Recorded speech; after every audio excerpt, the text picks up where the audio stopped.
let's talk about Morozov, right?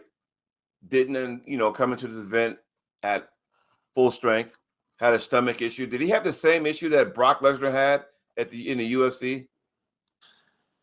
Brock Lesnar had diverticulitis. I Okay, don't know what Morozov had, but gotcha. the translation was that his stomach is not functioning.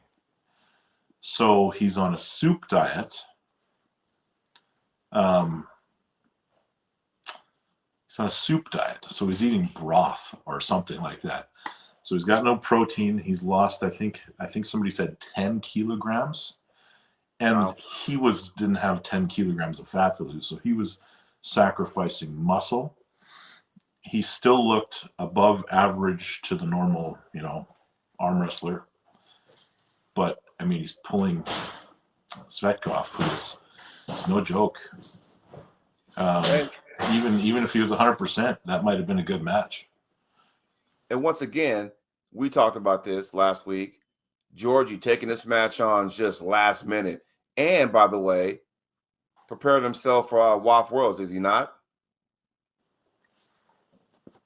Oh yeah, for sure he was.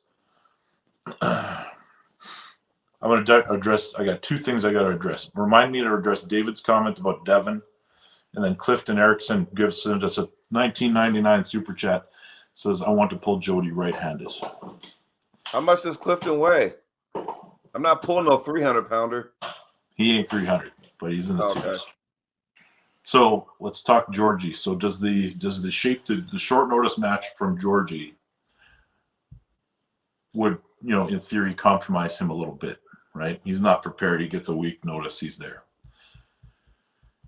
Then you got Morozov, also compromised. Do they cancel each other out?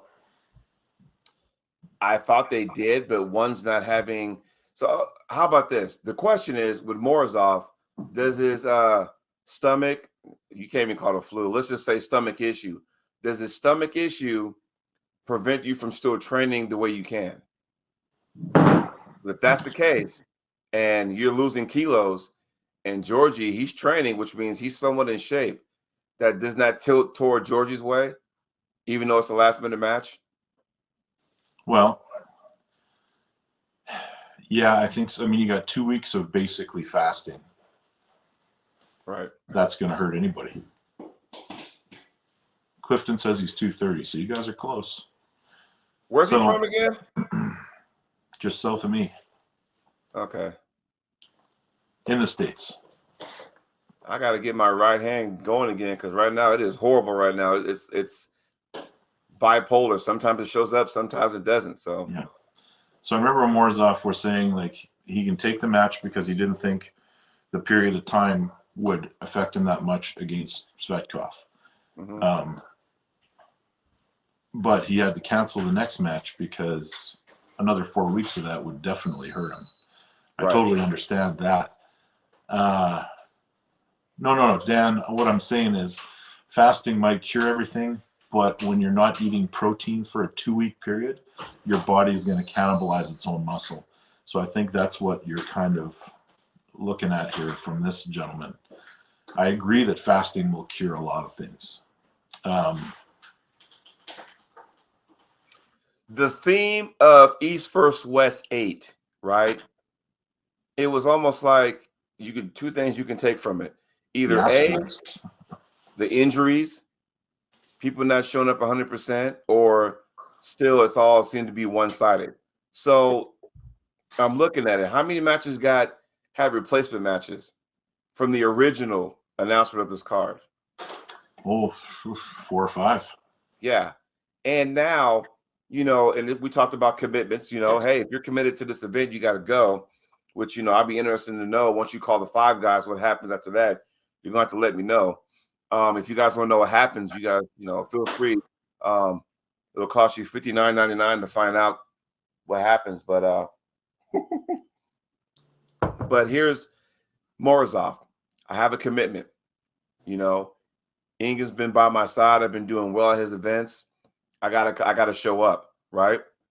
But you're not showing up 100%.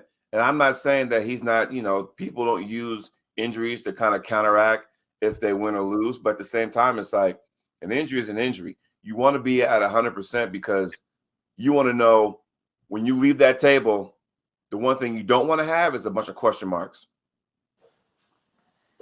Well, I mean, let's face it. Morozov is young in his career.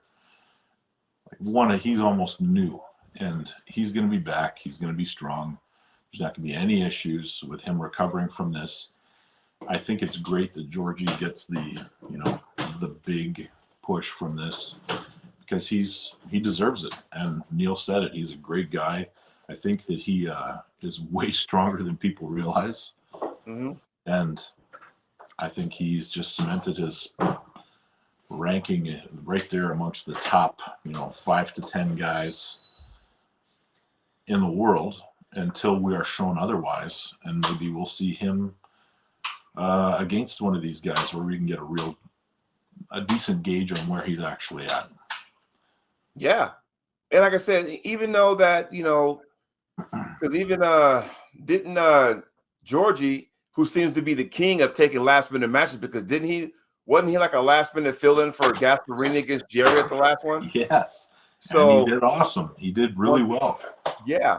Once again, here's Georgi. Hey, Ingen, count me in. I'll go ahead and pull. So Georgi's making a name for himself as, hey, I'm gonna start calling him Georgi Standby, because that's exactly what, dude, that guy's been standing by. Like, I'm gonna go work out, but my phone's right here in case Ingen calls me. Hey, what's going on? Are you ready? I'm always ready. I can't wait. We all know as arm wrestlers, Ryan, do we not? And everybody in the chat, feel free to respond, Neil and everybody. As arm wrestlers, you always kind of stay ready because you never know what happens, right? So I kind of am excited for when he gets an opportunity to really focus on a super match. mm-hmm.